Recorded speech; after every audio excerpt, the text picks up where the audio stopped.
I'm going to start and welcome everybody to Teaching Across Screens. We're really excited to have you here today. This is our final event of 2020. We've had close to a dozen of these events this year, and it's been a really interesting experiment to kind of address what it means to teach during what has to be the most eventful year of your teaching careers or any of our teaching careers. With this pandemic and what it's brought upon us. We didn't know what we might be getting into by the fall semester when we started this last spring. And James is our final presenter, and we're really thrilled to have him, yes, here to tell us a little bit about himself. I told James that I'm going to let him introduce himself, and I may just move straight into this talk with that. James, welcome to Teaching Across Screens. Everyone else, thank you for taking time today to be with us. And we hope to have you back in 2021 for some additional events.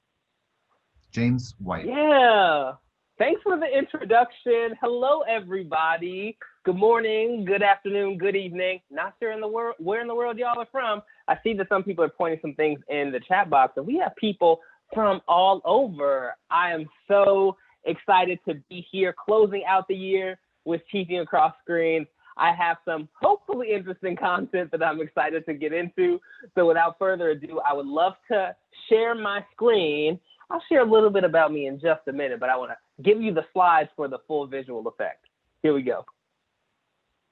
And then would love a thumbs up emoji or reaction or just a physical thumbs up if you can see what I have displayed here. Perfect. I'm seeing some reactions. Great. Y'all are engaged already. So excited to go on this journey with you all today. Before we get too far in, I want to make a few acknowledgements. So November is Native American Heritage Month, which is a time for us to really celebrate the culture and the accomplishments and the contributions of people who were the first inhabitants of the U.S. I also want to take an opportunity here to acknowledge a couple more things. The next one being, it's also Transgender Awareness Week. A little bit about Transgender Awareness Week. It's a week to really celebrate when transgender people and their allies take action to bring attention to the community by educating the public about who transgender people are, sharing stories and experiences, and advancing advocacy around the issues of prejudice, discrimination, and violence that affect the transgender community. So I wanted to really show some love there. If you haven't seen it, a way that you can honor Transgender Awareness Week is by watching Paris is Burning. It's available on Netflix. I'm sure you can find it on YouTube, the Google, the internet is at your disposal. So check that out if you get an opportunity. Let's keep going here. Okay, before we hop too far in, I want to start us by grounding in this quote.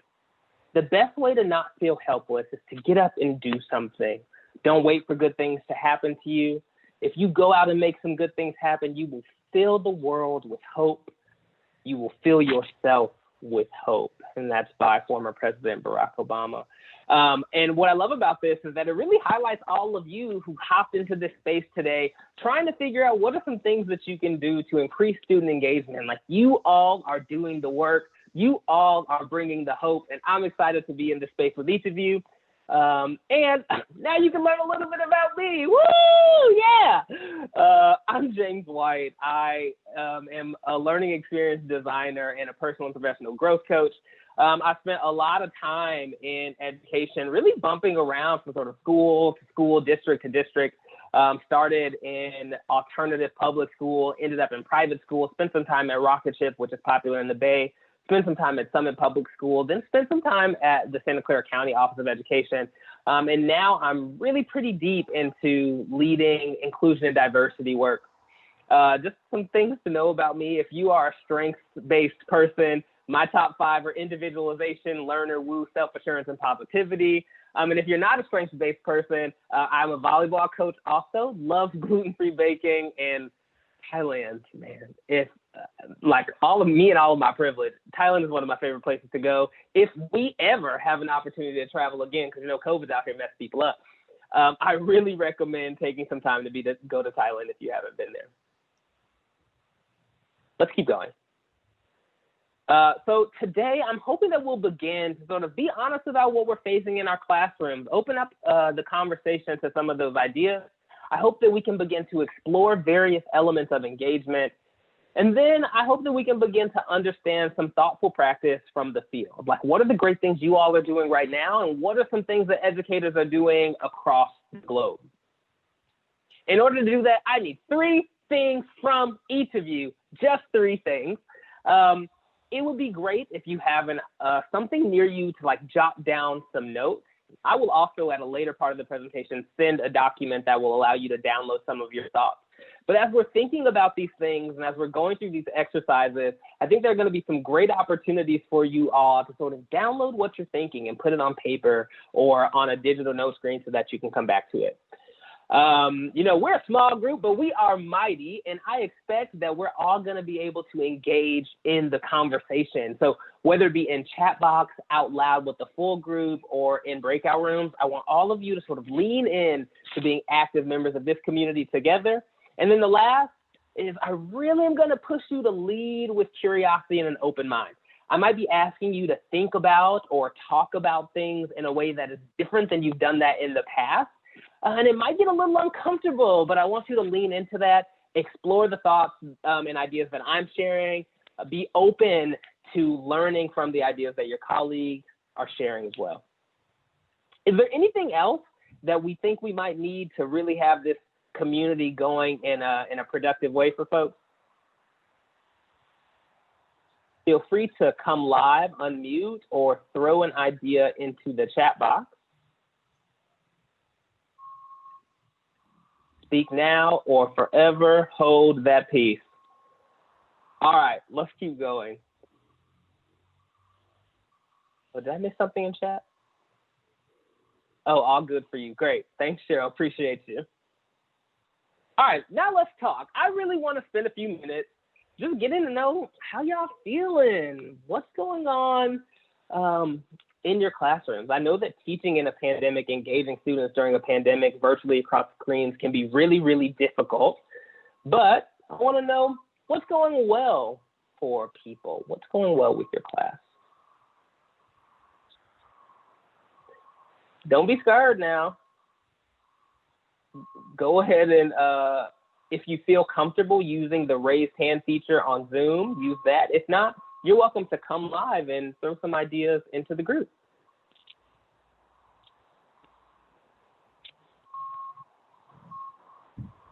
Karis, what you thinking? I think that it's been really fun to see like the opportunity for connection that we have, because I've had a lot of conversations that I never would have had with students.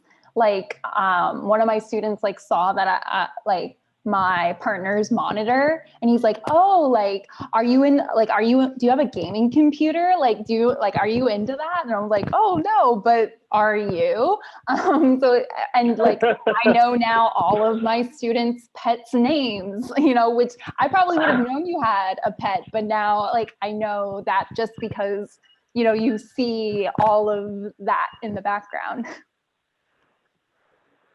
Yeah, like some really unique opportunities to build community, because we're like somehow distant, but also more intimately invested in people's like homes. Like you literally see everything that's behind me, but I'm featuring the beautiful Berkeley campus. So shout out to y'all. What other thoughts are coming up for people? I see some notes in the chat. Students are showing up regularly, echoing Karis's point about building community. Students are beginning to get familiar with online learning. Absolutely. Maybe 2 more thoughts.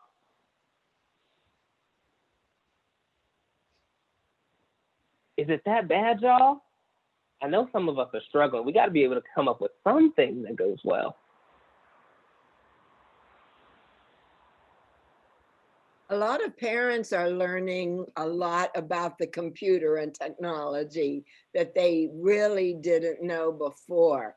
One of the issues that we had when we started, you know, children are very comfortable with technology, but some of the adults are not. And I was just in one of the classes, because I hopped from class to class, and the student was actually having to help the parent navigate through the platform that we were going through. And that was really kind of good because it's a teaching moment for the child as well as it is for the parent. So I think that, I don't know if that's something that's going well, but it's certainly an improvement, and parents are and I too, I know a lot more than I ever thought I would know about computers. Yeah, listen, Miss Sandy, upskilling with regard to technology is definitely something that we can grasp onto as a positive in this environment. Thank you all for sharing. Let's dig a little bit deeper. I mean, we're all also facing some challenges. What are some things that are coming up for you?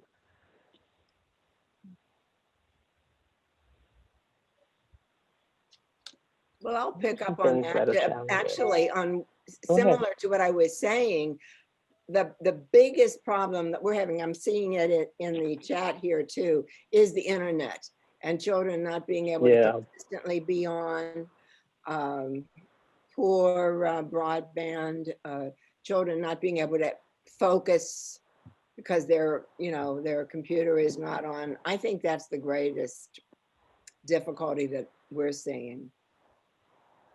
Yeah, I see a couple of people echoed that thought in the chat. Thank you for sharing. That technology piece is huge. And we're coming face to face with the digital divide in a way that is unlike we have had to do before. Cheryl, I see you with your hand up. Do you want to add something? Yes. Hi, my name is Cheryl, and I teach non-credit ESOL to adults at Merritt College in Oakland. And I've also taught at San Francisco State. And I think my biggest challenge is creating an environment where when we're together as a whole class that we can build out on what we're discussing. It's not just this one answer and then move on to the next one, which is so easy in a face-to-face classroom, but it gets a little wonky in a virtual classroom when people start talking at the same time and then everyone stops. So. Yeah, absolutely. I mean, that's a struggle even right now. I feel like all of you, in all of our best intentions to be respectful and to be engaged, it's really difficult, especially when we're dealing with different kinds of internet speeds and connectivity. Like, there are so many elements that make it hard to really engage in a full dialogue. And Cheryl, to your point, we started to sort of talk about like your students. I want to hear from some other folks, like, who are your students? Like, we recognize some of the things that are going well. We recognize some of our challenges. Now, where are these challenges coming from? Who are our students? I'll jump in. I work for a program that, hi there. I work for a program that provides a lot of services to rural students. I'm in a very rural area. So my students don't have, there's that huge like technology gap, right? So they don't have access to technology, although, obviously the districts had to step up and help with that. They don't have access to Wi-Fi. Their parents work out in the field. So, they're home alone without, a lot of support. They're a lot of times they're siblings who are taking care of younger siblings or elder, grandparents or family members in the home. So, and a lot of them are students of color. So there's obviously a lot of equity gaps in terms of resources. Yeah, sounds like you have a pretty wide and diverse range of students where you're teaching from, dealing with the rural connectivity issues, also dealing with the elements of being students of color impacted by COVID in the ways that we have been. Absolutely. I also want to name that, like, you all are experiencing a really, really unique generation, and in many ways they're hard to reach. There's exactly just one generation of American students who have participated in remote learning during extended school closures. It's really just your students. The students enrolled in your classrooms, the students enrolled in your courses. I mean, we as adults, we have all kinds of wisdom, expertise, and teaching and in education, but none of us have, To my knowledge, I would be surprised to find if any of us have really experienced learning during a pandemic that forced us out of our schools or forced us out of our classrooms. But we have an opportunity here because our students have an intimate perspective on what works and what doesn't during remote learning.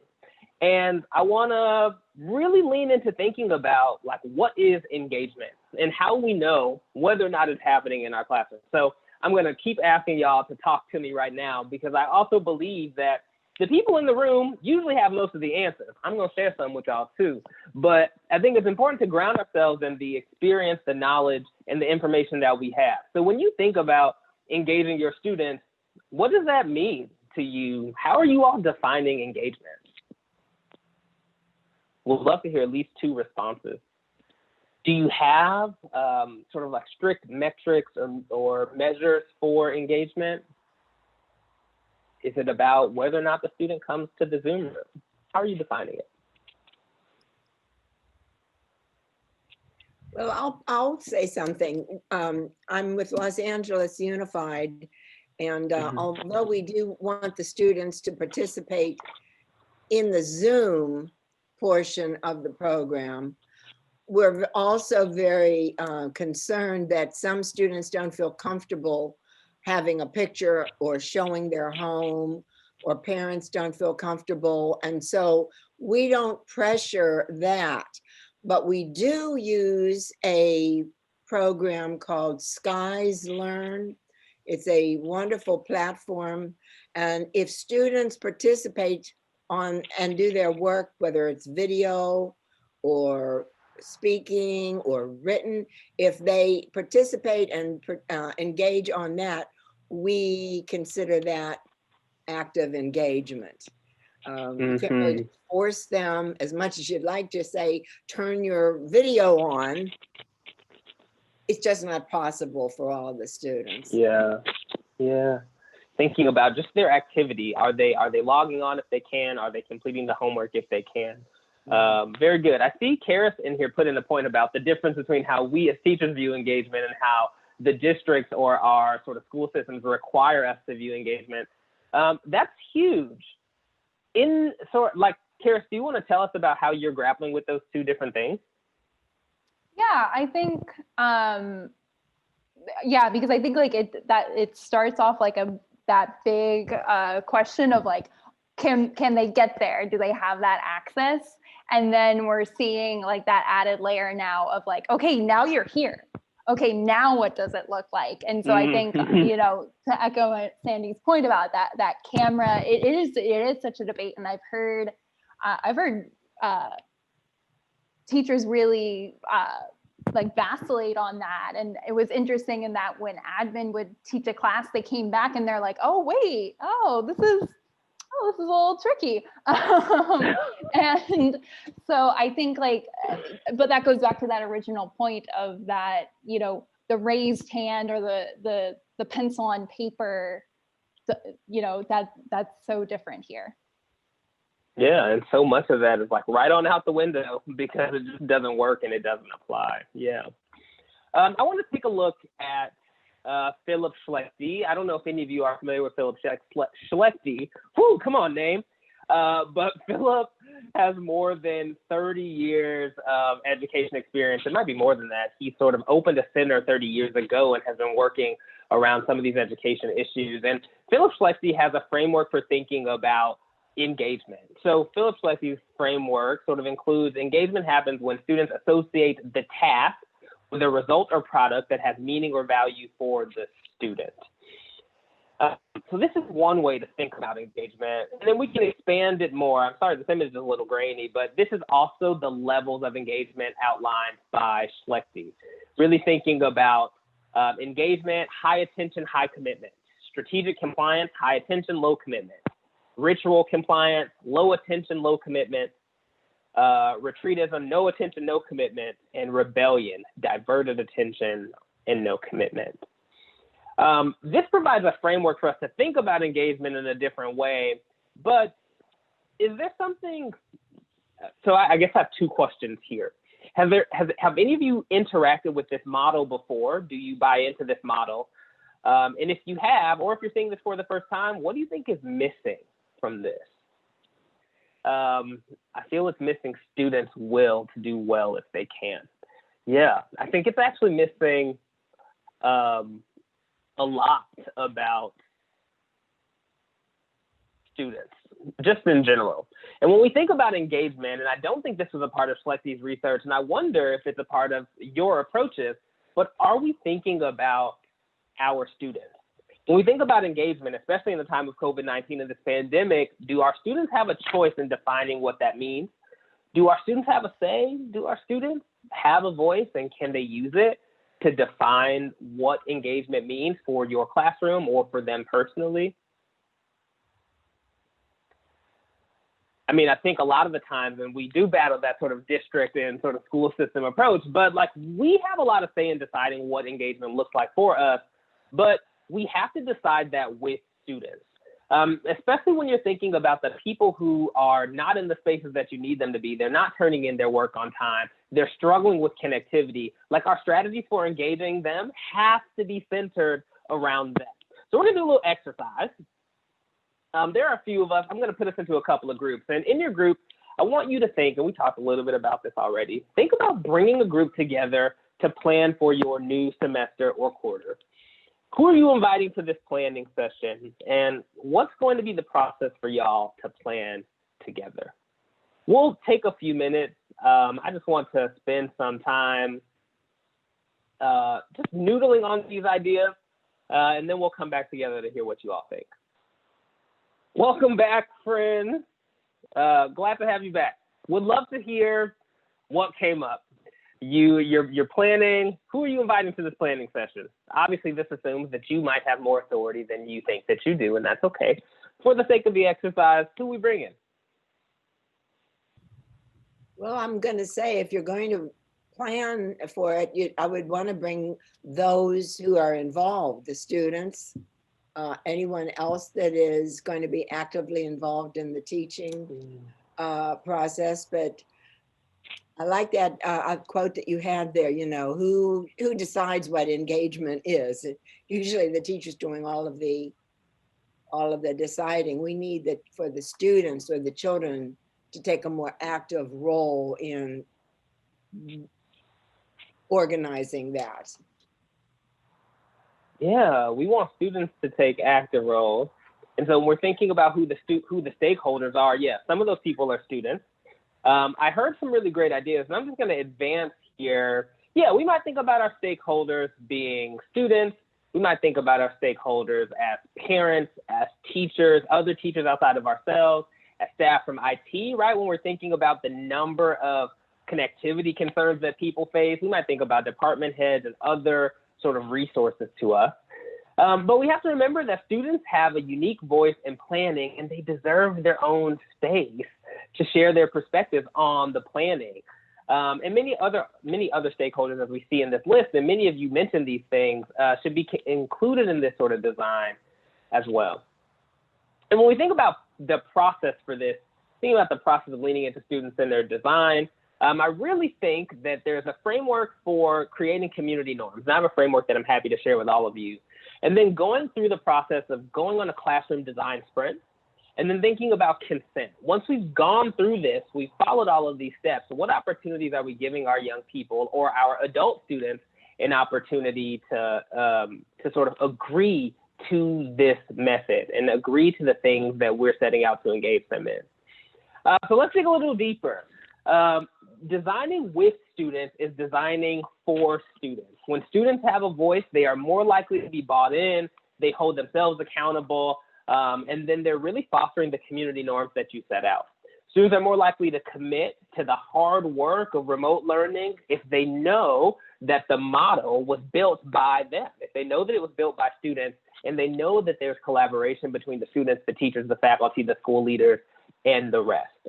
But designing with students can be tricky. And when we do that, we have to remember that we got to design with those who are most marginalized by school systems. When people hold these kinds of design meetings, when we're designing with students, they often include like the editor of the newspaper, the student body president, the head of the debate team, the star athletes, those who are always going to be there. But school's already working for those students. But we got to think about the person who has been late 30 times the year before when you were doing in-person meetings. We got to think about the people who've not logged on to the Zoom call and make sure that they're involved in the process. And to expand a little bit more on marginalization, at a really high level, some groups that come to mind are students, and we heard a lot of this from you already, but students who are a part of racial or ethnic minority groups, students living in poverty, LGBTQIA+ students, students with disabilities and unique learning needs. And we remember that these identities intersect, and what can be challenging for a student in any of these bodies might be twice or thrice as challenging when they're at the intersection of multiple of these identities. And students who are in these buckets are going through so much right now, and there are a number of reasons why their engagement might look different. I'm sure y'all have experienced all of these, but students might need to be working right now to support their families. We've seen the way that COVID-19 has ravaged communities, so where they have the opportunity, they might have to lean into that, which takes them away from our Zoom time or from homework. Students might not be able to be on screen because of the environments that they live in. Students might be struggling with certain kinds of work because of the digital divide and the internet connectivity that you all pointed out, because of various distractions that are a part of their home life, because of limited space, because of feelings of isolation. And to that isolation piece, like students are starved for human contact and being able to do things physically with their peers and teachers, and that can really have a heavy weight on the students that we're interacting with regularly. That has a heavy weight on me, and I'm an adult. I get to make the choices, and it's hard sometimes, and I'm sure many of you resonate with that. But what I want to introduce you to is there are 4 key principles for engaging marginalized students. And these principles come out of a body of work that was created in partnership with Harvard and MIT. This is 4 principles of a larger set of 7 principles that any sort of ambitious school should strive to have and to adopt and to implement in order to make sure they're not only engaging students, but engaging the most marginalized students. And so these 4 principles include liberatory approaches to equity, amplifying student agency, nurturing home and community learning, and Marie Kondoing those school priorities, y'all. Let me tell you a little bit about what each of these things are. Liberatory approaches to equity. So equity is about both promoting academic achievement for students of color and poverty-impacted youth and all the other youth who exist at those intersections that we talked about, and then re-envisioning their learning experiences to be more meaningful for them. And so some examples of what this might look like in your classroom is like curriculum that's about race and about protest and about the pandemic. Because no matter where you are in the world, we are all experiencing those things together. So how do you turn the elements of your curriculum into engaging students around things that they are all experiencing together right now, things that feel relevant and meaningful? And then how are we building extra time for those students who are marginalized or most vulnerable? So we know that we have students, let's say we have a transgender student who is really struggling to be at home because they don't feel safe with their family. How are we leaning into spending more time with them? How are we creating those connections to make sure they have all the things that they need to move forward? When we started to talk about like the Black Lives Matter movement, we talked about history and slavery and institutional racism and the role that protests play in creating social change. Like, how is it that we can incorporate those themes into any elements of like our music classroom, our math classroom, and the rest? How do we amplify student agency? So students have greater motivation to explore topics when they have more control of what they know. This is that basic principle of getting them involved. And so over the last decade, there's a body of evidence that's emerged about the implementation of online learning. Students do less than in comparison to face-to-face learning settings. And I think the issue here is that they're more engaged when they have opportunities to sort of create meaning, make meaning, and have control over what they study. And so one of the things that you can do here is let students volunteer for coursework, or let students work to count towards classes. Let students engage in things that they find meaningful in order to amplify their agency and their willingness to perform. And then I want you to think about nurturing home and community learning. When students spend time at home, they really need to think about how we're building strong partnerships with families and communities and creating environments that will enable students to work successfully away from home. One of the examples that comes from this body of work is this idea around a micro school.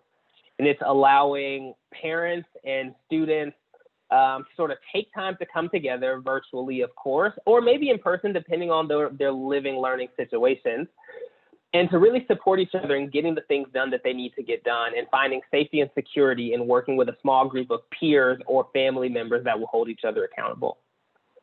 And then the last one that I want to throw out is this idea of Marie Kondo and your school priorities. Many of y'all might have heard of Marie Kondo. She's the Japanese cleaning expert who says that you should declutter your house or your life by removing items that don't spark joy. So the basic idea here is like, how do we hone in on engagement by eliminating the things that are not essential in our coursework? So often we've been trying to like pile things on and meet all of the markers and do all of the things. But maybe what we need to do is develop a clear set of assignments and rubrics so that students can demonstrate mastery in a particular subject while using multiple pathways. So maybe there are test options, there are essay options, there are project options, there are oral examination options that allow students to approach one singular subject from multiple perspectives. This is a lot, and I want you to take some time to grapple with this. We're going to go back into our breakout groups, and then when we're in those groups, I want you to fill out this form. I'm going to pop it into the chat box here for you all to see. And by fill out, I mean just talk through. Y'all, you don't have to actually put anything down. You're adults. Do what works for you. If it's helpful, you can define a note taker, a facilitator, and a group presenter, because I would love for you to share some thoughts when we come back. But I want you to fill out this chart, just thinking about some ideas that come to mind that you might use to increase and expand student engagement. And so in action, when we think about safety in our classroom, celebrating resiliency and learning is that. It's providing students an opportunity to think about the things that they have done that make them sort of valuable to the school community. So even if it wasn't relevant to class, if you read 3 books over the course of the semester, that's a great element of learning that can be celebrated. If you persisted and you didn't do a lot of work, but you attended all of the Zoom sessions, like that's an element that can be celebrated. Remember, this pandemic is hard for all of us, and we can create safety by revealing that there's nothing to hide and eliminating the shameful elements that can come with some of these things in an actual classroom setting. When we think about schedule, we can think about building extra time for the most vulnerable, competency-based approaches. These are sort of all the things that I mentioned, but I want y'all to grapple with these ideas, and you'll see them again in the document that I put in the chat. If you scroll to the bottom, there's a graphic that sort of outlines some of those and provides some suggestions. And again, I will be coming to different groups and sort of peeking in just to hear what y'all are talking about, but I want you to spend some time just grappling with these ideas. Use at least 3 of the categories to sort of play around with it. Okay, breakout groups are open. Excited to hear what y'all can come up with. We back. I want to acknowledge that I know that we are going through these things at lightning speed, and that you might not feel like you have enough time to really fully engage in these conversations, and that's okay. I really just want to provide these concepts and things for you to sort of think about and noodle on how you might be able to think about sort of expanding on them and using them and incorporating them into your practice. I'm going to go back to sharing screen as we get into the home stretch here. There are a few more pieces that I'm hoping to share with you all. If not technology, you see these moments where everything's going good, right? And then technology decides to technology. As I'm getting the slides up, I would love to hear some of the things that you all talked about. What was coming up? Were you able to think about some ideas that really, really fit within those 4 principles that we talked about? Feel free to unmute and share in the space. I heard lots of great, fruitful conversation. Well, I'll just share. I mean, we didn't really do the assignment as assigned. It's all good. But we did talk a lot about like student agency and, you know, how I think, you know, it would be an awesome thing to kind of keep that as a priority of like folding in this idea of, you know, especially the students that are marginalized, right? Giving them more voice and teaching them more. I think someone in the group was also talking about using like certain scheduling, right? Like homeroom as a way to kind of implement ideas and have it be like consistent throughout the site. But, you know, just trying to like empower the students, right? Giving them that confidence. You know, a lot of them don't have confidence. Someone else in the group was mentioning that she had used students that were, that had mastered certain skills, right? And, you know, that she had her students go to those, you know, when we were like, you know, in the before, like, you know, before COVID, having those students go to the other students, you know, as like a peer mentorship type of collaborative environment. And like, how do we do that in this sort of setting? But, you know, knowing that there's a need for the empowering of students and kind of bringing them in, you know, into our priorities, I guess. Yeah, and to what you were sharing, thank you for sharing that. What that made me think of is like the experience of being the student who like knows that they haven't really shown up at class, who knows that they haven't done a lot of work, but then to get that phone call from a teacher and say like, I really want you to be a part of this design sprint. We want to design a new semester that works well for you. And so I want you to come along on that ride with me. I think that can be so rich and impactful for those students and a way to sort of build relationships with them. And so some of the things that came out of this, and I will share a link to this design sprint for you all too, is the students did actually get together. A teacher named Nima from McCormick Middle School in Boston really works with Harvard and MIT and designed this protocol to engage her students. And this is the protocol involved these 3 questions that students then started to brainstorm ideas for how their school, how their class might look different. And then they got around to number 3, and that's that Marie Kondoing idea, right? What things can we do without? And then that teacher made the commitment to like, I actually can take these things out to make the remote learning environment more inclusive, especially for my most marginalized students. And then I want to take a few minutes just to share with you some thoughtful practice. Some things that came out of this sort of body of Harvard research were these ideas. And I'm sure these seem really intuitive to you all, but really making sure that there is space for advisories. You know, our classes get too big and we can't talk, everyone can't talk about a subject at the same time. So when we have opportunities, maybe they do like a text group advisory, or maybe there's a smaller group meeting for a shorter amount of time. Maybe there are students or parents who are leading groups. Are we building time for virtual electives and extracurricular activities? I know that with my volleyball team, we do virtual workouts, and that has really helped them engage in sort of their coursework and thinking about like, if I get into this, then this is gonna make my class time more richer. I build better relationships with my teachers. We can see that. And there are a number of extra things. There have been teachers who like organized community building game nights where they got online on Minecraft and played Minecraft together with their students as a way to sort of build community and better invest them in their relationships and in each other. Some more things. Are we doing one-to-one check-ins? Are we doing small group work? Are we thinking about independent work that happens outside of the Zoom room? And again, like one of the things I want to highlight is how can we substitute the typical coursework with actual work, with volunteering, with play? Like, are your students at soup kitchens or at food banks or at meal distribution? How can we make that relevant to the things that we're learning in order for them to get credit for engaging? I will skip past this for the interest of time, but I really want us to hone in on the idea of like remote learning is about flexibility, relationships, and flexibility.